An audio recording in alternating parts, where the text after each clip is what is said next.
अमीर लोगों को तो आजादी के जब देश गुलाम था तो भी उन्हें कोई दिक्कत नहीं था, इंग्लैंड पढ़ने जाया करते थे।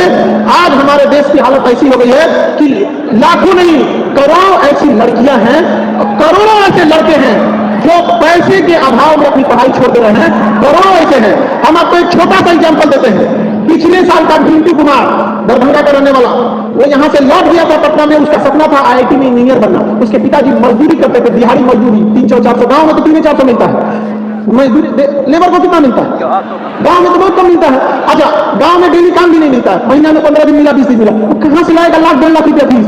लौट गया था मिंटू कुमार, लेकिन वहां से जब आया तो उसको गांव में किसी ने बताया कि चल जाओ खान सर के यहाँ। आपको जानकर ताज्जुब होगा कि भारत का पहला आईआईटी जो कॉलेज था वो आईआईटी खड़गपुर था। मिंटू कुमार आईआईटी खड़गपुर में है। सोचिए, इस देश में प्रतिभा की कमी नहीं है। 3-4 करोड़ आबादी वाला ऑस्ट्रेलिया कितनी मेहनत और कितनी बारीकी से खिलाड़ियों को खोजता होगा कि हर बार का वर्ल्ड तक वही ले जाता है। और हम लोग 140 करोड़ आबादी में एक दूसरा कलाम नहीं खोज पाए, एक दूसरा अटल बिहारी वाजपेयी नहीं खोज पाए, एक दूसरा विवेकानंद नहीं खोज पाए। ऐसा नहीं है कि भारत में ऐसे लोगों की कमी है। जरूरत है एक ऐसे एजुकेशन सिस्टम की जहां एक शिक्षक ईमानदारी से पढ़ाए, जहां उसको अगर भूख भी लगा रहा है तो पढ़ने वाले विद्यार्थियों का चेहरा देख करना तो कहे कि 1 घंटा और पढ़ाएंगे यहाँ पर। और आप लोग जब इस आए हैं तो आपको कभी ना कभी आभास होता होगा कि आप पीछे नहीं है, आपके साथ सिस्टम से खिलवाड़ किया गया है। तो आप इस चीज को तो फिलहाल बदल नहीं सकते हैं, लेकिन जरूरत है कि आप अपने आप में कम से कम सुधार लाइए, अपने आप को पढ़ाई के प्रति झोंक दीजिए। देखिए, सिकंदर जो था ना, सिकंदर, उसकी 2 बातें याद रखिएगा। सिकंदर पूरी दुनिया में पता किया था। वो अलग बात है कि मगध पे नहीं आ पाया था, अलग बात है कि मगध पे नहीं आ पाया था, लेकिन उसी समय मगध का राजा भी कोई अच्छा नहीं था, धनानंद था।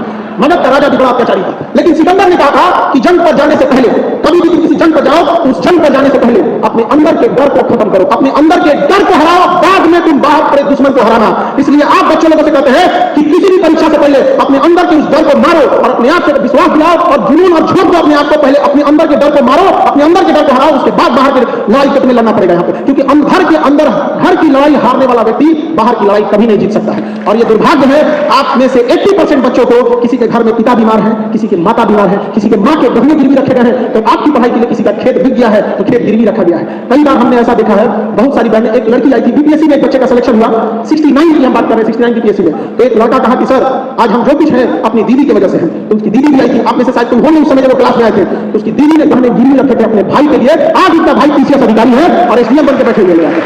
तो बहनों ने जब आज लोग पूरी समाज भले कहता है कि लड़कियां गहना खरीद लेती हैं, हाँ आपको खरीदते दिखता है, लेकिन जब पुरुषों की अपनी पैसे की स्थिति खराब होती है तो पूरी समाज बोले कि जो गहना गिरवी रखे हो वो किसी न किसी महिला का ही है, या तुम्हारी मां होगी या पत्नी होगी या बहन होगी, तो वो रखी जरूर है, लेकिन जब भी आया है तो गहने तुम्हारे ही काम में आया है यहाँ पे। तो महिलाओं ने भी बहुत बढ़ चढ़ के समाज के लिए काम किया।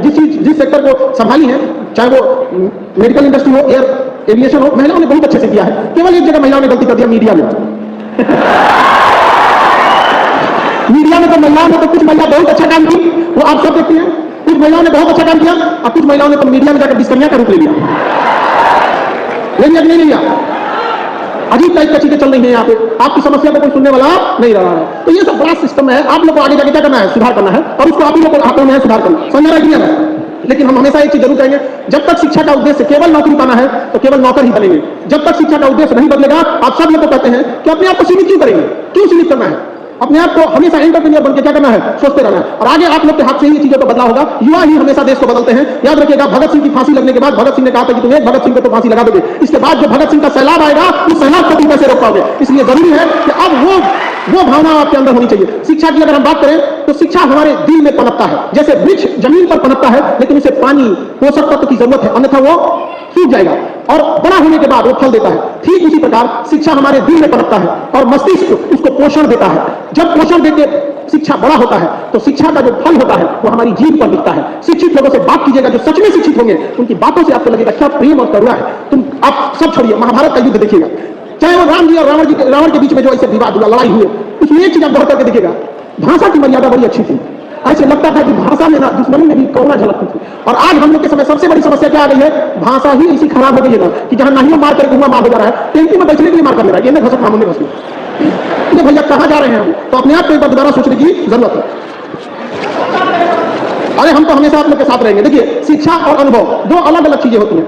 आप में से जीवन का अनुभव आप अचानक से नहीं ले सकते। शिक्षा और अनुभव में खराबी देखिए क्या होता है, जो शिक्षक होते हैं लोग वो पहले आपको पढ़ाते हैं, बाद में आपसे परीक्षा लेते हैं। और अनुभव ठीक मिलता है, अनुभव आपसे पहले परीक्षा ले लेगा। जब ठोकर खा लेंगे, गिर जाएंगे, तब अनुभव आपको शिक्षा देगा। तब क्या देगा? अनुभव आपको क्या देगा? शिक्षा देगा। समझ रहा है कि नहीं? तो अपने आप को आप लोग को बदलना है। यहाँ पर शिक्षा के साथ साथ संस्कार की जरूरत है, क्योंकि संस्कार जो होता है वो आपको कभी टूटने नहीं देता है और शिक्षा कभी आपको नीचे गिरने नहीं देता है। जब ये दोनों चीजें आ जाती हैं तभी आप आगे बढ़िएगा, वरना अगर संस्कार नहीं रहेगा तो हमेशा जहां जाइएगा आप अपनी बेइज्जती कराएंगे, साथ साथ परिवार की, और अगर बड़ी संख्या में ऐसे होने लगे तो पूरे राज्य की बेइज्जती होने लगती है। इसलिए कभी भी अपने आप में वो चीजें नहीं लानी है कि हमारे साथ कभी कभी ऐसा ना हो कि आप लोग को संस्कार पे कोई सवाल उठाए। और निरंतरता तो पढ़ना ही पड़ेगा। हम एज शिक्षक हम खुद ही बोलते हैं पूरा जीवन हम लोग को पढ़ना पड़ता है, और शिक्षक जिस दिन पढ़ना छोड़ दिया उसी दिन से समझिए कि शिक्षक से विद्यार्थी भी पढ़ना छोड़ देगा, क्योंकि हमेशा डॉक्टर, मास्टर और वकील हमेशा इन लोगों को क्या करते रहना, पढ़ते ही रहना, क्योंकि इन लोग की जरूरत हमेशा किसी चीज को अपडेट होने के लिए। अपडेट नहीं रहिएगा तो काम कैसे चल पाएगा? आज दुनिया हर एक चीज में अपडेट हो रही है। एक मोबाइल, मामूली मोबाइल 3 महीने पे अपडेट होने लग रहा है, लेकिन हमारा विद्यार्थी 3 साल से अपडेट ना बदले। अभी तुम्हारे जेब में घूमने वाला मोबाइल फटाफट क्या हो जा रहा है, अपडेट हो जा रहा है, लेकिन आप लोग अभी तक अपडेट नहीं हो रहे। तो बदलिए अपने आप को, वो बहुत जरूरी है। और हम शिक्षकों का काम क्या होता है कि आपके खाली दिमाग को एक खुला दिमाग बना देते हैं। जो आपका एम्प्टी माइंड था उसे हम लोग ओपन माइंड करते हैं, ताकि आप समाज में समझ सकें कि क्या सही है और क्या गलत है। खास करके लड़की लोग, कई बार याद रखिएगा कि माँ बाप और शिक्षक ये नीम के पेड़ की तरह होते हैं। नीम का पेड़ स्वादिष्ट नहीं लगता है, लेकिन आपको कोई बीमारी, कोई गलत चीज आपके पास आने नहीं देता। तो कई बार आज के विद्यार्थी, लड़का या लड़की को लगता है कि ये लोग माँ बाप को लगता है माँ बाप खाए बोल रहे थे। भाई, अरे माँ बाप आपके लिए ही बोल रहे थे। आपकी कामयाबी से माँ बाप को क्या ही मिल जाएगा? आपकी कामयाबी से हम लोग को क्या ही मिल जाएगा? अरे खुद से तो 1 किलो मिठाई लेते होगे, लेकिन उस कामयाबी का सबसे ज्यादा अगर किसी को लाभ होगा तो आपको होगा। तो अपने आप को बदलिए, अपने आप में वो चेंजिंग लाइए। नहीं तो ऐसा ना हो कि बहुत देर हो जाए, क्योंकि समय दोबारा नहीं मिलता है। सक्सेस होने के लिए आपको समय देना पड़ेगा, अपने अंदर विश्वास लाना पड़ेगा और सेल्फ डिसिप्लिन होना पड़ेगा। ये नहीं कि आज टाइम टेबल बिगड़ गया तो क्या होगा, ये सब चीजों में आपको चेंजिंग लानी पड़ेगी। आजकल के बच्चे से टाइम टेबल बनाता है, ऐसा 1 हफ्ते के बाद टाइम टेबल चेंज हो जाता है, फॉलो नहीं होता था। इससे बड़ी शर्म की बात क्या हो सकती है कि एक बच्चा पढ़ने के लिए टाइम टेबल बना रहा है। अपने आप से सोच के देखो, वो काम किस लिए आए? आप लोग आए किस लिए? पढ़ने के लिए। टाइम टेबल आपका होना चाहिए कि बाहर कब जाइएगा, सब्जी लाने कब जाइएगा, मोबाइल कब चलाइएगा। उल्टा है यहाँ जब देखो तो मोबाइल चलाएंगे। पढ़ने के लिए बबुआ टाइम टेबल बनाएंगे। ये दुर्भाग्य, एक तरह से बड़ा कौन सी का दुर्भाग्य हो गया। सोचिए, तो एक बार अपने आप को जरूर से अपने आप में सोचिएगा। और लड़की लोगों को भी कहते हैं, एक होता है इंटरनल ब्यूटी। जब आप दिमाग से सुंदर रहिएगा ना, दिमाग से सुंदर रहेंगे, वो इसका महत्व कभी नहीं खत्म होगा। और लड़का लोगों को भी कहते हैं कि आप लोग भी अपने आप में थोड़ा सा बदलाव लेके आइएगा, क्योंकि समाज में आपकी संख्या, सोचिएगा कभी कैसा होता है, एक लड़की अपने छोटे भाई को भी बाजार में लेके, एक समाज कैसा हो गया कि एक लड़की अपने भाई के साथ अगर फोटो डालती है ना तो उसको लिखना पड़ता है कि मेरा प्यारा भाई, नहीं तो लोग उसको कहां से कहां घुमा देंगे। इस कैसे समाज में हम जी रहे हैं? आप सोच सकते हैं कहां जा रहे हैं? हमारी संस्कृति ये तो नहीं थी। अपने आप से पूछ के देखिएगा, ये हमारी संस्कृति नहीं थी। तो हमें अब अपने आप में बदलाव की जरूरत है। नहीं तो अगर केवल सुंदरता पर रहिएगा तो फिर अगर ज्ञान अर्जित नहीं कीजिएगा तो सुंदरता कितना दिन चलता है? 35 साल। उसके बाद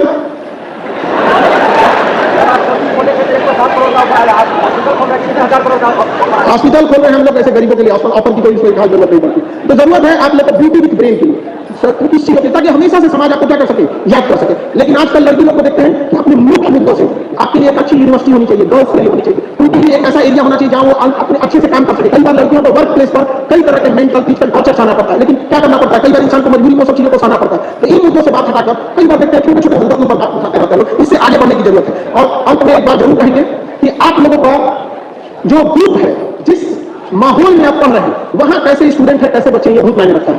क्योंकि जब युद्ध हो रहा था तो सिकंदर से पूछा गया कि आपको डर नहीं लगता है, तो सिकंदर ने क्या कहा पता है?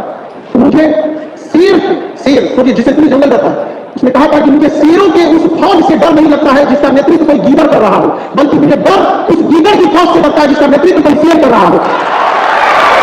याद रखिएगा, आपके साथ कैसे लोग हैं, आपका नेतृत्व कौन कर रहा है, ये बहुत मायने रखता है। और ये सारी चीजें जब चेंजिंग होगी तब तो आप लोग जब ग्रुप बनाते हैं उसमें पता चला कोई शराब पी रहा है, कोई गुटखा खा रहा है, कोई मोबाइल चला रहा है, कोई फोन पर बतिया रहा है, तो क्या होगा? वो ग्रुप किसी काम कराएगा नहीं। तो आपको अपने आप में चीजों का सुधार करना पड़ेगा। जो अगर आपकी गलती करे तो आपको आपका मित्र आपके बड़े भाई की तरह डांट के आपको संभाल सके।